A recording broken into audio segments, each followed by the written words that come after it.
दोस्तों एक तस्वीर आपके सामने रखूंगा और शेयर करूंगा, आप उस तस्वीर को देखें। शामियाने के इर्द गिर्द पुलिस खड़ी है। ना तो ये किसी अमीर की शादी है और नहीं किसी अमीर को ये प्रोटोकॉल देने के लिए पुलिस वहां पर पहुंची है।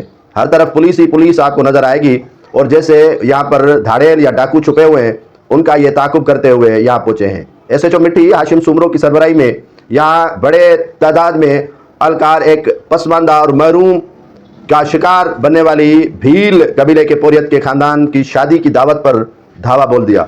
उसी शादी की दावत को पुलिस ने ज़बरदस्ती ख़त्म करवाया और जो दुल्हन थी उनको थाने लेकर गए और दुल्हन को थाने लेकर गए और वहाँ पर मदऊ किए गए मेहमानों को भी जलील किया, तजलील की और उनको भी ये थाने में काफ़ी घंटे तक बिठाते रहे।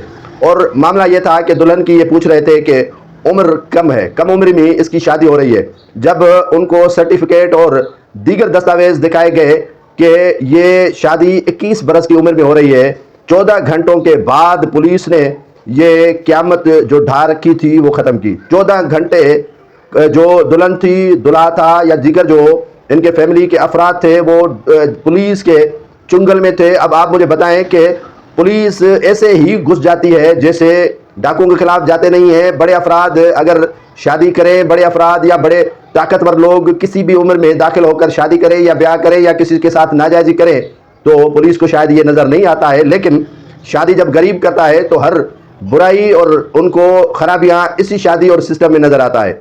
वज़ीर आला सिंध, वज़ीर दाखिला सिंध और IG सिंध को चाहिए कि कम से कम ये जो गरीबों की तजलील हुई है शादी की तकरीब के दौरान, पुलिस के उन अहलकारों को पनिश तो दे और उनके खिलाफ कार्रवाई करें।